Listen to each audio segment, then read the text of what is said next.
Good afternoon, everyone. Thank you for joining us for our afternoon session, our joint panel discussion about vertical articulation.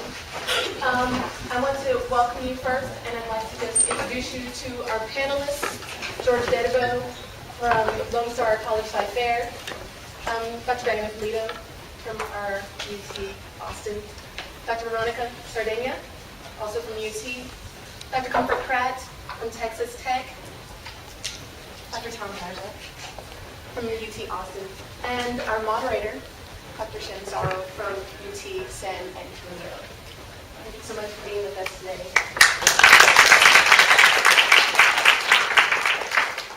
Okay, so hopefully many of you have had the opportunity to fill out particular questions that we have.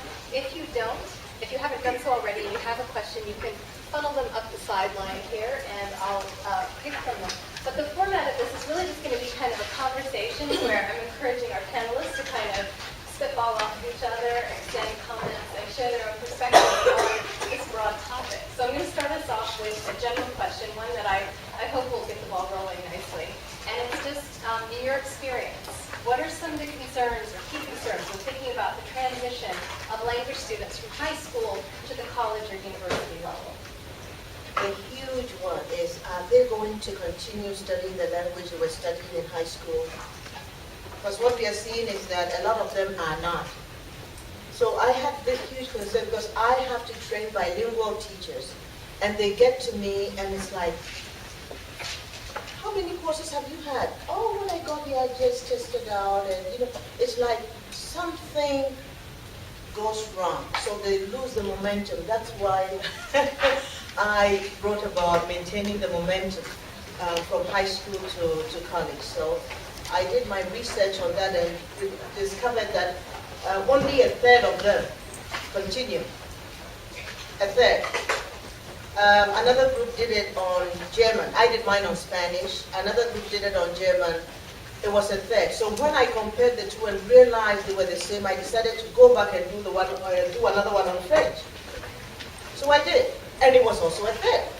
So only a third of the students who are taking foreign languages in high school right now are going into college and continuing the same foreign language. And it's a huge concern because they need to have, study the language over a long period in order to become communicatively competent. Unless they reach that stage, they are really unable to function very well with the language. So that's the concern, and it's right across. And then when they get to college, then the other concern comes up. If they are taking lower level courses, are they going to continue in upper level courses? And there also there's a problem because we find Arabic is 8-to-1. I mean, out of every 8 that are taking Arabic in lower level, only 1 is going into upper level. It's 4-to-1 for French and German. It's 5-to-1 for Spanish and Chinese. So you can imagine, right across the board, so we have this huge problem that we are trying to look at. I would echo the concern, although my emphasis would be actually on the nature of this panel. Vertical articulation. One of the things we see, at least at UT Austin, there is a profound, very upsetting, sad lack of articulation between our even Texas State high school programs, even our Austin high school programs, and our university programs around Texas. It really upsets me is that part of these problems to me could really be ameliorated, if not eliminated, if high school teaching staff and university teaching staff articulated their programs. And that's sort of simple. That means talk to each other, really. So that we know, so that you teaching high school know what we do here at UT, what textbooks we use, how we do our program, what's the difference between a standard course and an intensive course. And we know how many years have you run, how many years do you take to cover this textbook or that textbook. Maybe we could collaborate on some materials and also when your students do come in, whether it's Arabic or Spanish, we can place that student right away and encourage that student to continue. Because part of it is, I think these students come in, they don't continue in their languages largely because we don't have the support system built into place to say, well, you had this program at this high school out in Corpus Christi, your Russian isn't quite up to where we would like it for our second year, so we're going to start again. in first year. And that's because we didn't articulate our programs from the beginning. We really do need to face this, I think, is that our high school teachers, our university instructors, and especially the supervisors need to talk to each other. And this lack of communication also speaks to the high rates that we have. We have high attrition rates. The beginning, I mean, they start, they take the course, and then, you know, the first year they are all crowded with lots of beginning students, and they're actually most of the time not beginning students, and they get to start, you know, at the beginning level, and then they drop. It's a high attrition rate that we have because of the lack of communication that we have, students' expectations and teachers' expectations of what they know, or what they can bring to the classroom. And so we place them in, you know, beginning levels, and sometimes it's not the best articulation. So what do you think? My initial reaction is, makes me think of the point of view that I hear from a lot of my colleagues. You know, the university professors blame it on the high school teachers. The high school teachers blame it on the middle school teachers. The middle school teachers blame it on the elementary school teachers. You know, and back to mom somewhere. I don't know. But I think the problem is greater than that to consider, because even though we have national standards, even though we have state standards, that doesn't mean that everyone's addressing those standards in the same way, not just from state to state or from district to district, but from school to school within the same district as well. Not only that, there's the issue of what skills are being addressed in these previous courses, right? So sometimes students emphasize listening and speaking over reading and writing in their courses, and vice versa, the other way around. You know, and then they come into a program that emphasizes other skills, and that's a big challenge for those students who have never been required to speak Spanish after having studied Spanish for 4 years. You know, so that's another issue. Just the skills, and sometimes the foci. When we get to other courses, most teachers focus on literary instruction, and so literature and English reading, text, and things like that, and they come from schools where that was not the foci. The foci was more a communicative approach, and that lack of communication also, you know, affects our articulation. When we give them a placement exam, and then it does not speak to what they're doing. You know, the exam is more focused on what they're going to do in our program and not what they actually did, you know, before they came here. So we are not really evaluating what they know, but what we think they should know. And then, you know, if we're not in sync with what the others are doing, we're not going to have a good placement exam that will articulate our institutions well. Good. Diana, did you want to add? I just wanted to echo what the rest of the panel was saying. The pace of learning is something that can be articulated. It's expected that learners will cover more material in university than they did in high school, and the nature of instruction. So whether or not it's communicative, what types of content base. So that doesn't necessarily seem to be connected all the time in slow learning. One thing I discovered in my work was that the students have some motivations that the teachers are not aware of, and the teachers have some expectations that the students are not aware of. And there's this, you know, mismatch, lack of communication between them. So if you look, later on I'll give you information on the articles that I've written on that, because there are so many numbers I cannot say them all here.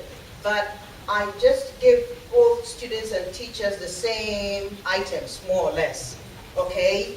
And ask them, what motivates you most to study the language? What motivated you most to start studying the language? And what motivated you to continue after the first year, etc., etc.? And the teachers had the same, what do you think, you know, how motivates your students to start learning it or continue? And there were so many differences, all right? So I said, all right, then let's see if the students are so interested in what happens in the classroom and the teachers are not even aware of it, which was one of the things that we found out. I found out, okay, that the students were interested in classroom activities and the teachers felt, you know, they were not. So I said, all right, what kinds of activities benefit the students most? In their view, the students. And they said, music and games, culture, and communicative activities. The teachers said, communicative activities, grammar, and textbooks. So do you see what's going on? Exactly, there's this mismatch. So what I'm doing right now is working with the school district, you know, to address these issues right there before they get to college. As a parting shot, I just want to say, I want to just put a dot over the I of the irony that isn't it a bit strange that we're a group of language professionals here and all your panel and all of you are noticing that one of our biggest problems as language teachers is communication?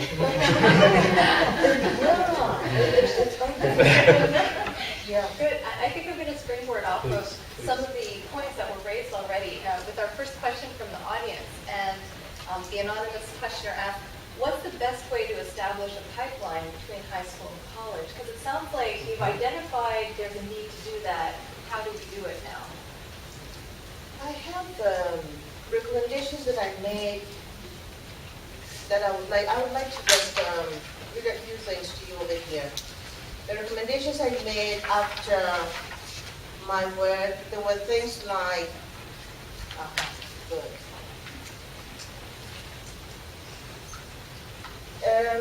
There's significant disparity between the students' responses and their teachers' perceptions calls for more communication between teachers and students. There's a need for differentiated interventions in the form of counseling, guidance, and motivational enhancement due to the trends that are evident in the data, and this should start as soon as they get into high school. Specific strategies should be developed based on the students' graduation plans. You know, it's going into specifics and really reaching the students in a more personal way than they've been doing, lumping everybody into a group. If they would recognize the differences. I saw differences in gender, graduation plan, year of study, ethnicity, all of those. All right, so if a student doesn't recognize himself among so many, and it's not reaching him, he's not getting his motivation, fueled, then we lose that student. So I talked about ambassadors, colleges connecting more with the schools in the form of ambassadors. We do that through Sigma Delta Pi, which is our honor society, Spanish honor society, which goes to the schools. So there needs to be that connection and a constant flow of that kind of connection between them. And grooming students for the university by putting them in touch with university students before they are done with high school. Actually putting them in touch with them to see what they are doing with the language and what they could also do. Visiting different departments to see how the language they are studying connects with that department. All right, because you could be doing chemistry and, you need Spanish and they are not even aware of it. How that works with, together with different majors. All right, so things like that, but there's so many of them. If they read the article, which I'll give you the information for that so that they get it. They will get all the recommendations. I don't want to talk too much. And I hate to state the obvious, but regular, local, and regional professional development opportunities that mix these audiences together, K through 12 teachers with college and university teachers, where they can sit in the same room and see their similarities and differences as they attend presentations, sessions, and discussions. Also, I think in my case anyway, I think we've had a very fruitful collaboration with our ISD, our local independent school district, in establishing dual credit programs. And when one establishes a dual credit program with a given high school, there's usually some kind of matrix that has to be delineated where you actually have to put down on paper all of the things that you cover and when, it makes it so obvious how those things match up or don't match up in that context. I'd love to just chime in on that just because I couldn't agree more. I also want to implore my colleagues here, from all over, to say not just the university system, but from K through 12, in these dire economic times, we collectively are the target. It's not simply higher ed, it's all education, and especially language ed and the arts. The humanities are easy targets for our lovely men and women on the Capitol who seem to think that it's easier to save $1 by simply slicing away a language than it is to think long-term about what we can do in the state of Texas. The articulation we need to be able to do this, to me, is right in front of us here, as you say. Joint conferencing. Get in your car and travel to the next town and talk to the people, instructors, faculty who are working in the language program. Get your students involved. Get K through 12 students to talk to university students and vice versa. My God, our students are on Skype and on their Facebook pages and on every other social networking 12 to 30 hours a week. Let them do something constructive with it and talk to other students and tell them how fabulous it is to be learning a language after 5 years of instruction or 10 years of instruction to see how much you can do with it. Get them moving. And it doesn't even have to be as formal as a dual credit agreement. It could be just a simple one-off One-off, partnering that's with right. a language class That's in right. high school. A lot of college professors would love to partner their college students with some high school language students. Yeah, vice versa. I was just trying, speaking of financial problems and situations here, that also speaks to our concern about research. And I don't know if you've noticed that many research positions, tenure track positions have been cut because, they can be filled in by lecturers, and that really affects research in foreign language education. So without research, we don't know what we need to know sometimes in terms of have that collaboration between, university professors that are conducting the research and the teachers that are in the classroom. That doesn't mean that we're also in the classroom, but this link between research and practice sometimes is cut because of these financial problems and, budgetary decisions that speak against us. And it's also up to us to speak about the importance of research and the importance of making decisions in the classroom that are informed by research. SLA research, foreign language research, and research in the independent languages. We do know there's lots of research in English, but there are a lot of languages that are really being affected by budget decisions. That's also important to mention, I think. Anyone else want to chime in on that? I'll stress research and recruitment of students, student teachers, collaboration, peer collaboration, and all that can be combined. Good. All right, well, I have another audience member question. This one's a little bit longer, so we'll see. But this follows up a little bit on adjusting expectations for the levels that students from high school bring into university classes, which some of you have already talked about. And the questioner asks, how should university foreign language program developers and instructors change their expectations for what should happen in foreign language classes to match the reality of language skills that freshmen come in with from their high school classes? And we started talking about it. In the first place, they don't know what's happening in the high school because they're not there. University professors need to be out there, need to go to the high schools and see what's going on there. Yesterday, I was in one of the high schools. I was talking to the International Baccalaureate and Advanced Placement groups. That's what I do, right there.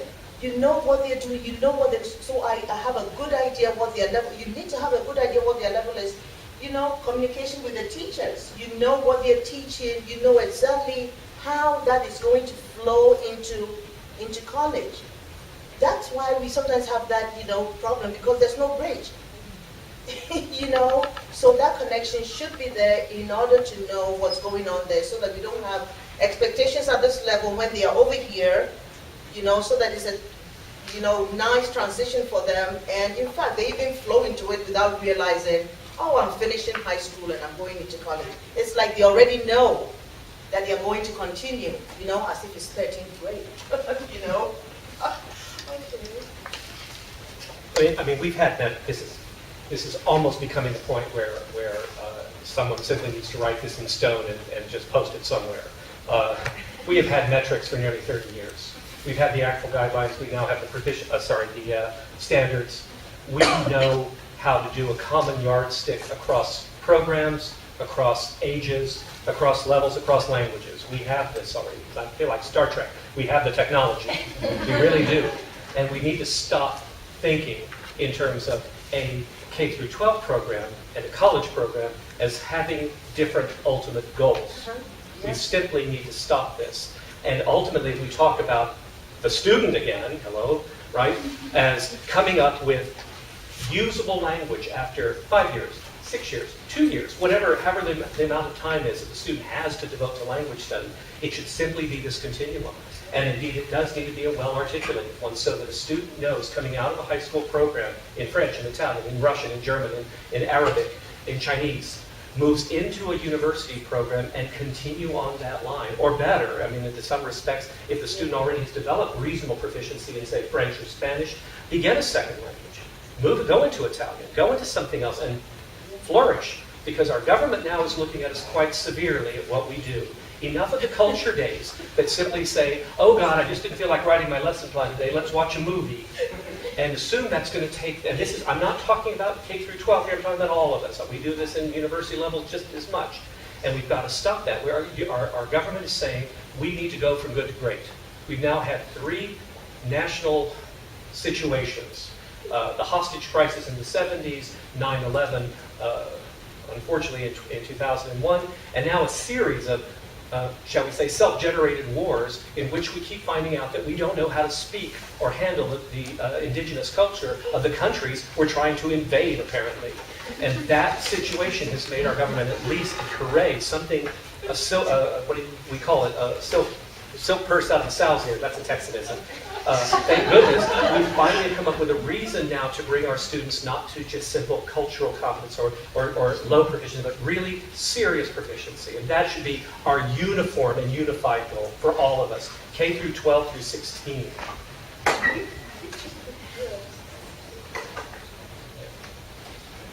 I've got a follow-up since we're talking about, bringing up that high level. Could each of you share both the issues or, challenges and successes with vertical articulation in your respective departments? What does that look like?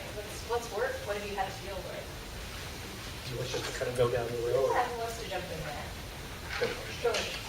Well, we recently started using a new placement exam for heritage learners of Spanish, for example. And before we implemented this additional exam for heritage learners, we were only using one placement exam for Spanish, and it's the CAPE exam. I'm not familiar with that. But when a heritage learner takes that exam, you have this intuitive feel for what's right, because it's really just reading and clicking, and this other additional heritage learner exam was designed to determine who is a heritage learner, who's not, and where their problems are, and find out if those things need to be addressed in a specific course. So we established separate sections for heritage learners of Spanish, which I think is great. However, it's killing our second year Spanish program because we no longer have the numbers of students to generate, allowing the course to make, because those students would have been piled in with the non-heritage learners in one section, but now there's a special section just for them, and everyone else kind of isn't out. So that's kind of where we are right now handling that issue. We don't, strangely enough, have a heritage learner exam for other languages in which we have significant populations of heritage learners, like Chinese, for example, we have a heritage learner exam. American Sign Language as well, we have a heritage learner exam there. I get the occasional native French speaker in my French classes, but it's nowhere near the problem as in Spanish and those other languages that I teach. But what you're doing is really to separating them because they have different needs. Absolutely, I agree. I do. So it's good, and you just have to strengthen the recruitment for second year, some way of filling the gap. But the way you're going is really good. That's what many universities need, to really separate them and give them what they need. Because when they get to me, you see what is happening. In our case, for instance, that those that come to me are those that would be in that heritage room, but they are mixed with the others. So by the time they get to me, they don't have what they needed. Then it's like, oh my God, I'm in Dr. Pratt's class. And they're like, whoa, I'm dead. Because that's when you have to show me, the system of accentuation, things like that. These are things that are really typical with these, heritage because we are training them to be bilingual and dual language teachers. They have very different, they're going in a different direction. Oh, I would love for you to send me your students, that you're putting in the heritage program. But it means more recruitment from high school into your program so that you don't have that gap in second year. It's strangely enough, though, that's not the problem. It's not a problem of recruiting enough heritage speakers on our campus because they're the majority by far. The problem now is recruiting enough non-native. Yes, that's what I mean. The non-native speakers from high school. The non-native ones. I don't know if it's a success story yet. I guess I'll call it a success story in the making, maybe potential success story. We're trying, as part of a way, this is, of course, budgetarily influenced and instigated. We're moving a number of our courses, not based on commonly taughtness of the language, but simply across different language groups, of moving toward an intensive model, of moving toward doing, and not accelerated. I'm going to use accelerated terminology by saying doing 2 years in one, but we really are changing how we're teaching. We're changing the method of delivery. We use a lot more. Students still get a huge number of contact hours by doing a great deal at home, on the web, online, and then have 6 hours of face-to-face with the instructor every week. One of the projects we're trying out this summer is we're piloting 5 uber-intensive 10-week summer institutes in 5 languages. And we've invited in, and this is now the articulation part, students from our Texas area high schools who have matriculated to the University of Texas and will be starting their freshman year in September. Before they become freshmen, the students will participate in this program together with some of our undergraduates. They will, over the course of the summer, if successful, fulfill their language requirement over the summer before they've even matriculated, and enter into their freshman year ready to start, we hope, upper division language classes in these 5 languages: Vietnamese, modern Greek, Russian, Czech, and Portuguese. That's those 5 languages that we're going to start. If this works, if we seem to start getting reasonable results, we're going to increase this to a larger number of languages. So that's one of the ways we're trying to bring, it's kind of double dipping as we're bringing in these pre-freshmen. They fulfill their language requirement, but they're also, in a sense, becoming acclimatized, acculturated to the University of Texas before they're even starting their freshman year. So it's really, we got a lot of mothers and fathers saying, take my son, take my daughter, please, because we want them to feel that they know UT before they start up in the fall. Yeah. So I'm hoping it's a success story. Hopefully you'll be presenting something on next year's Next year's, you bet, you bet. I presented on our intensive courses during the academic year this year, and I'll present, I hope, on the summer courses next year. Yeah. I'm going to speak about something that is related to another problem that we have, and it's textbook materials. And that also helps with articulation. And I think that sometimes what we do not have in some of these languages is appropriate textbook materials for the age of the students and the needs of the students. And we have teachers using, textbook materials that are for, college students in, high school, and that does not work, and vice versa. And we don't have sometimes professional development for those teachers to adapt those textbooks and those materials. And I think that speaks out also to us, researchers and materials development professors, to fill that gap and develop materials that will accommodate the needs of these students and their, not only the needs in terms of their language needs, but also their needs in terms of their ages and their motivations. Sometimes the textbooks are not really motivating enough, and that's why we start losing that, because the teachers do not adapt the textbooks, or they use the textbook by they are not really appropriate. So that, I think, also speaks to articulation. Working on that area is also very important.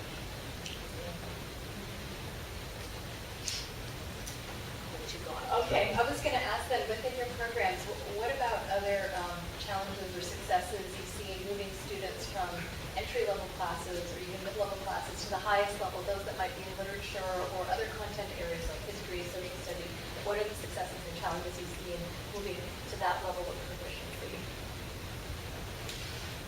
You see, with mine, it's such a huge problem. We used to rely on the foreign language department to provide them to teach them the Spanish, and then we would teach them foundations of bilingual education, ESL, things like that. And then we realized that we were getting them at a level that was too low for what we needed. So then what I did was create Spanish classes within bilingual education, so that we are training our own, we are teaching them the Spanish that they need to know. But then what happens is they come at different levels. So you have a class where you have people who are very much like beginners, they have intermediate low, you have advanced, and it's such a huge mixture. So when you get that is a real problem. And that has been, our main problem these past 2 years. So that's what I'm working on. I'm doing diagnostic tests and things like that to see if there's a way of starting them in a better way. So now I'm articulating with a community college, which is training them and putting them at a level that will be good for them to enter my courses so that they come straight into mine. We know what level they are at and it flows better. And then we are seeing if that works, then we are going to see if the other community colleges in our area will agree to articulate better with us so that we level it out. You know, and then also we have to, you talked about, you know, the CLEP test, for instance, testing into different classes. We'll see if the odd ones, we could find a way of, you know, testing them and putting them maybe in my second course instead of the first, you know, and things like that. So that's the way we are trying to solve it. So I think with the community colleges and then more articulation with the high schools, we could level it out. But the different levels has been a huge problem. Sometimes we don't have realistic goals when we have these placement exams. And sometimes we develop exams that are, you know, speak to what we think they need to know for our program. Like they know this type of information, this type of knowledge. And we will have many of them not pass that exam and then go to the beginners class. Whereas if we really spoke with, you know, high school and we spoke about what were your goals, what were your learning outcomes, what did you taught them, what it is that they should know at this level, you know. Even though we think we know, sometimes, you know, speaking with these high school programs will give us a better understanding of where they come from, have better placement exams so that we can really tease out those who are truly beginners and those who are beyond beginning level. That doesn't mean that they may have some, you know, problems with your skills, but we know that language is gradual, it's a continuous development, and sometimes we need to recycle material, but we recycle the material in a different way so that the students don't really feel that they are really repeating concepts because they do have a different basis to start on. The problem we have with the beginners courses is that we have pupils of many different levels, so we lose the beginners because it's too hard, we lose those that are above the level because this is too boring, and I'm thinking the same thing I saw in high school, why am I taking this class? This is a waste of my time. And actually that's true, it's a waste of their time because if you do have the level to, you know, to use language in a different way, in a different level, even though they may not be up to standard, you know, in terms of our goals, what it is that is happening outside our institution, that we have to really have that conversation, that collaboration to make better placement exams. Yes. Another issue is that within each language, there'll be a different kind of placement. Like one language will be using some home-cooked thing, another one will be using some cheap thing that only tests reading, another one will be using something that's like basically a nice oral proficiency interview, you know, and we already have that great means of measuring language ability with an oral proficiency interview. So why not more of an across-the-board kind of exam format that tests all the same skills across the board? Yeah. In that move, trying to get students to go from the novice level to, say, intermediate, high, or advanced even. I mean, I'm really thinking we need to stop looking at, well, we can really only in a 4-year program really get students to intermediate, mid-intermediate, high, really start looking to what it takes to get students to advance, or God forbid, superior. Oh my goodness, if we actually got students who truly were completely communicatively and culturally competent in the language. 2 things that I would say we've done to move from novice toward advanced that seem to be working. One is the integration of technology. I mean, we're so lucky now that so many students at our universities now have gotten over that hurdle that having a laptop, having access to a computer is now the rule rather than the exception, which was not the case just even 10 years ago. You can tour. I mean, the difference, what it means to get yourself into country virtually now. You can tour the Musée d'Orsay. You can tour the Louvre. You can tour the Inastranka. You can tour the Uffizi Museum now in your room, in your classroom at home. And this is a terrific way to get our students not simply better prepared communicatively, but also really inspired to continue with the language and go there. And that brings in the second success story I think we've had, certainly here now in the last 10 years at UT, has been very developing and staffing very focused faculty-led study abroad programs. These are not vacations. These are not simple, easy ways to go abroad and even get a little language and culture. These are led by our faculty. So I can see them here in the audience, some extremely competent talented faculty who work together with the domestic, with the local faculty abroad. So it's a different kind of articulation. It's sort of a first vertical and then horizontal articulation to work with our partner schools in France, in Spain, in Russia, in Israel, and develop really focused programs that are meant strictly there for our students to continue to build that proficiency. That's how we're going to get from good to great. That's where we're going to get our students. I think we could also use a good looking at the materials that we're using for teaching language courses as well. Lots of times, people will abandon a first-year text before having finished it, and then swap it in from some second-year text. I can't imagine the frustration that those students are feeling when they have to abandon that expensive book for another expensive book that they're not going to finish. So I guess had we taken that into consideration and finished that first-year book before we open the second-year book, then we might do a better job of getting them where they need to be. I think we're also looking at, not just looking at books anymore, too. I know Carl Blythe will talk about this a bit later, but I think we've moved into a world where the creature of 2 covers with a lot of pages in between it may not be the best delivery system of language and culture material anymore. Materials. Yeah, exactly. No, I understand. But I think what that means now, language teaching materials, is a lot broader than it was even 5 years ago now. Diana? Yeah, well, some of the factors that we considered were logistical concerns of students wanting to continue in a major, fitting it into, or continue in the language, fitting it into their majors or their minors, the relevance of language courses to their majors or minors if they weren't foreign languages, and that's something that we've addressed on thinking. But logistical concerns of how do you fit it in, and is it going to be cost effective? And I wanted to add, you spoke about technology, and I think another area that is important is language learning strategies. And sometimes we do teach them language learning strategies. We prepare them for different kind of learning experiences, so they can function well in a class where they have technology, in a class where they have a textbook, in a class where it's more focused on culture or whatever.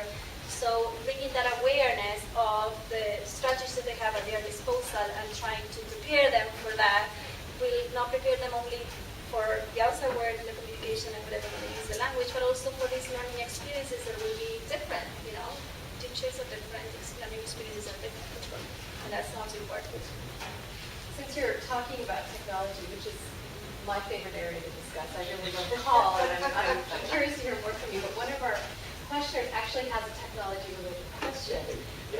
It's kind of a fun one to play with, but I'm hoping you can extend it a bit. But the questioner asks, in the near future, will technology replace the teacher in the language classroom? And they specifically cite software such as Rosetta Stone. Impossible. Actually, the easy answer, no. Impossible. Even when we have the technology, we put the teacher in it. You see, even what we have out there, the Who do you think made technology the we have, technology? we put the teacher in it. So no, never. No. That's impossible. What is so terrific about now 40 years, we're getting close, God, I'm getting old, 40 years of research on competence. When we finally moved away from the fact that Mr. Chomsky, who was one of my teachers, Mr. Chomsky, Dr. Chomsky, known, say, take a dictionary, take a grammar, put them together, you got language. And we just know that's just so wrong. That's just so wrong. So 40 years ago, when Mr. Chomsky said all these lovely things that he himself admitted are wrong, we know that it's the human factor that makes language happen. And we have yet just finished supervising a dissertation on artificial intelligence and the language processing abilities. We are so far away from technology that truly can simulate and replicate proper human interaction. Did you see this news story about a month, 2 months ago about a group of linguists, not unlike the distinguished audience here, who were tasked to listen to be online with a conversation, to maintain an online conversation, and determine which of the conversation, only one of them was produced by a human. All the rest were machine generated. And every single participant could tell which was the human conversation. And what was the factor that determined humanness? The ability to gossip. We haven't taught computers how to gossip. And we apparently seem to love it. But it's an anecdote, but the fact is that no, we can't get machines yet to replicate what we do. This idea of this wonderful thing that we call discourse, the difference between langue and parole, is such a profound one. And what we do in the classroom and all, I could go on for 1,000 hours because I'm no University of Phoenix and definitely no Rosetta Stone. We're not going to turn this into distance. One of the most important thing is to focus on our students' needs, and the computer can't do that. Yeah. This is the thing. You know, you need the teacher that will know what the student needs, and then you may use the computer, you may use online learning, you know, but you have to choose what and direct the learning. I mean, autonomous learning is right, but you have to direct that learning and you know, provide feedback. That's another important issue, you know, focus on the student's needs and provide continuous feedback. The student knows that you're there, providing support and feedback. The student continues working, you know, the motivation. You know, all these issues that we talk about all the time about what makes learning happen. Technology can contribute immensely to that learning, but most of these things are human. Motivation, needs, you know, and these things are very important. Yeah, there's so many things we cannot, There's so many things we can't put in technology. I mean, what kind of facial expression is the person making as he's talking? You know? And you see this strange thing looking at you. What expression is that? You know, saying, look, or, you know, something I don't want to do, you know, pointing certain fingers, or, I mean, what is the person doing? And what's the person's, you know, what does the person's face look like? All those things are important, all right? Even the way the person standing, body, you know? So, did I do something? I always ask my students that, I say, oh, yes you did. There's so many of these things we cannot do with technology, all right? So, it's good, it helps, because for instance, we have some people in the Hill Country who cannot attend my courses, so they have to take them online, okay? That's, you know, just to have another option. But replace that completely out. It's not, at this point, it's not possible. Offline teaching is different, Yeah, I think.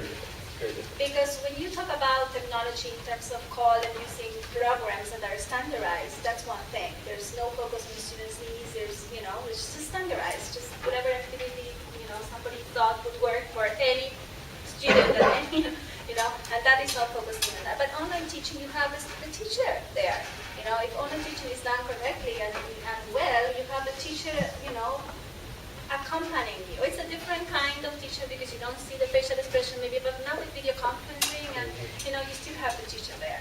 So I don't think it's the same. I don't think that we need to speak technology, you know, in those different. And then you're talking about hybrid classrooms as well. Yeah, well, I'm interested in the kinds of technology that allow you, whether you're the teacher or the learner, to do things in new and or more effective ways. And if it's not that, then I'm not interested in it. And what's the point about the bonus, you know? Also, somebody mentioned Rosetta Stone. I hate to rag on Rosetta Stone, but I want to pick it as an example using that definition that I just gave. So if we're talking about that, then why can't I just use a C and say, pull a string that says the cow says move? You know, you remember that toy where you set an arrow, the cow says move? That's, to me, what Rosetta Stone is. You click on the cow says move, you know? So that's really not doing much more for me than the See and Say was, you know, and it's not anymore. I was going to say my one anecdote, because we do have a hybrid class for these intensive classes. I'm teaching Russian this way. And so it's 6 hours of intensive instruction, but then, as I said, about 12 to 15 hours, that's all interactive on internet sites.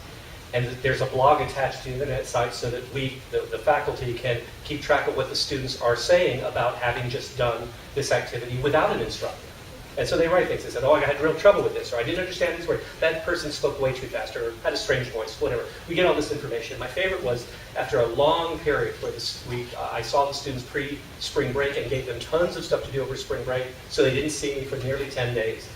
Over break, I get a blog entry from a student. She had just finished off doing like 8 of these in a row, online activities. And all she wrote for her blog site was, I need my mommy. And I thought that was such a wonderful little moment there. I felt special briefly and terribly maternal, and realizing, of course, no, there is precisely that. You need to be able to see your students. You need to be able to do that little bit of nurturing that N word that we don't like to use in class, to nurture your students along a little bit. There is some of that there. So sorry. There's always going to be that goalie, bellboy, Oh, waiter, yeah. whatever language teacher is. There's always going to be a need for that. You got to model. You got to model. We always speak about rapport as being very important, Yeah, right? yeah. Rapport with the student. We talk about our methodology classes, how important rapport is, and we can't have that. Oh, give us another one. Okay. Another Give us technology. no Rosetta Stone. No, but I think you have spoken about some technology advantages for supporting issues with articulation. So, and others recognizing they're not the solution, so the selecting one. I support that sentiment. Okay. This is a question that moves us back, looking a little bit more at the middle school and high school situation. And let me read this. The question writes, what are simple proactive strategies a school system, such as elementary and high school, can implement in curriculum coverage in order to address a high mobility rate without infringing upon educator freedoms and stylistic teaching variations? So it looks like there's some question here about how can you be proactive in strategies without infringing upon educator autonomy in some sense. You know, somebody mentioned professional development. That is so important because no matter what your curriculum is, if you know the teachers are getting constant professional development and they are highly skilled, it really, doesn't matter what the curriculum is. Nothing is going to infringe on each other. So it is important to establish this constant, professional development across the board for the teachers in the district. Of course, with the university, working together with the university because we do the research and we really have a lot of data that help, that could help them. So that, for professional development, that would be really good, and that would not be infringing on any curriculum. I think also a wealth of materials would be very useful there because I've seen different kinds of teachers with completely different teaching styles who use completely different kinds of materials get students in the same place, So I think if those wealth of materials are there for those individual personality differences to pick and choose and make the class their own, I think that would help. Well, you said get the students in the same place. I think that's the key. Having realistic goals and share those goals in the institution so that everybody knows this is where we should go, this is where we should get the students to, and then, make those decisions in terms of materials, but know where you're going to. Sometimes the problem is that we do not have specific goals, or we do not emphasize them enough. So they can teach whatever, and the second, the teacher will recycle next year, it's fine. But if you have learning outcomes, and we make them accountable, we make teachers accountable for those learning outcomes, and we put in place some exams or assessments that really test what we prepare them for and that are not unrealistic, what they were supposed to be doing. Although I don't think we're able to interpret those data yet. I think there's much discussion going on the national level of what student success is.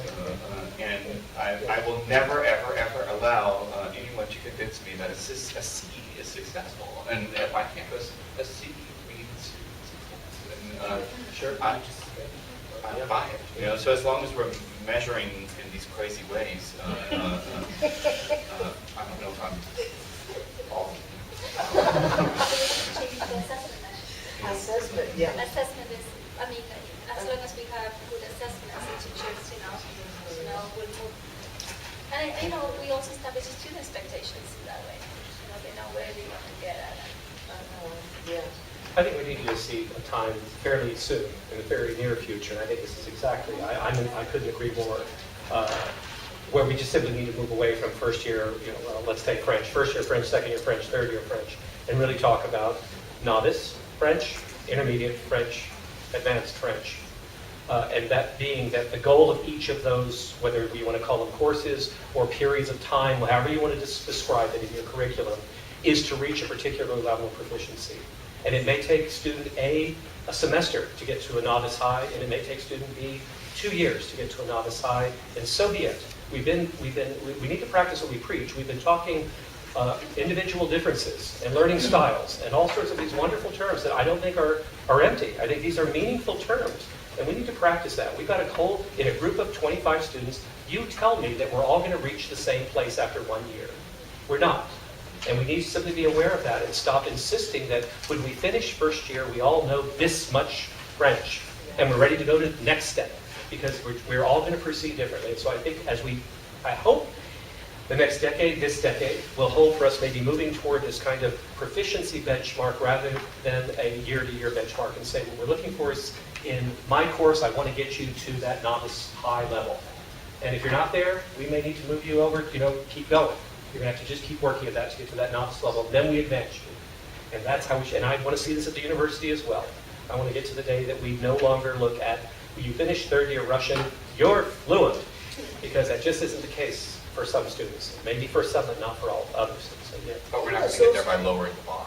Absolutely If not. we lower the bar anymore, it's going to be a ditch. I'm all about raising.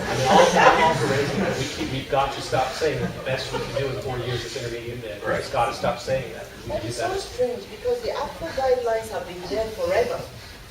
So how come there's no, that's another, articulation The problem. Constitution's been there forever too, and people still get that. I'm sorry. You're absolutely right. Just because it's old doesn't mean that we're listening to it. It's like, Why, haven't we done that, all this time? It's unbelievable. Yeah.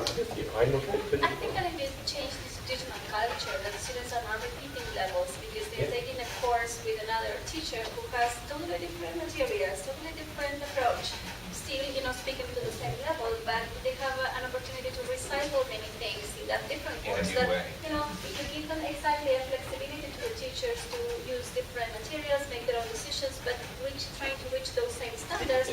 You'll have the students do it in 1 year or in 2 years, and they won't feel they are repeating the course. They are having just another section, of a course that will get them to that level. I can't tell you how many times in my own learning, that's how I have those aha moments, when I see something in a new way, Exactly.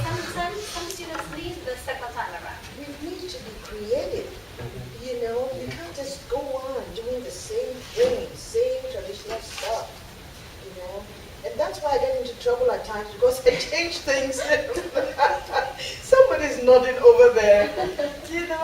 She was my student some years back. How many years back? Probably about 6 years. And she knows I was getting into trouble all the time because I was always changing things. Now, that is easy at college level, but it's not so easy at high school level, where Yeah. you really have to keep the grades going. Like they're the same age, they keep moving up the ladder. So I think that's our role in the college level to, think about that and think about, will the student go to, first grade college, this is here with us, freshman, and, he may not have gotten the same, as another person who went to the same program. Yeah. If we do have sections that have, that flexibility, and we can, level that out, I think we do get students who will get to the advanced levels when they have to get to the advanced levels, and the students that will take them more time. But I don't think we can do that in the high school level. We've got just a few minutes remaining, so we have our final question.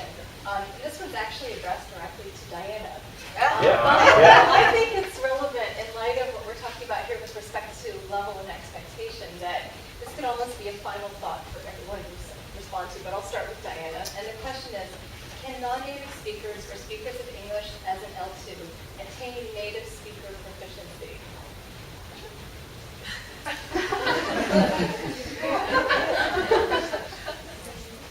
What is native speaker proficiency?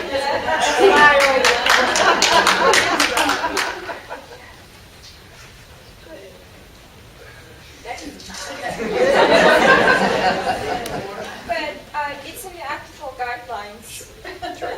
Well, I'll go. 'Cause I agree. If we can define it, and I think you're right, we're talking about a big bad ball of worms here. Yes. This is true to say native speaker equals X.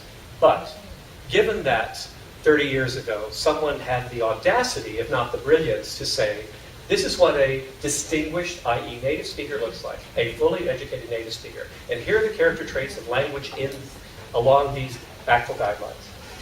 And we can say, on that measure, by those criteria, that yes, we've seen this repeatedly through the Council of Europe, through the State Department, places where people do work on a language with ongoing, work in country with ongoing attention to development of proficiency, have reached this so-called level 5.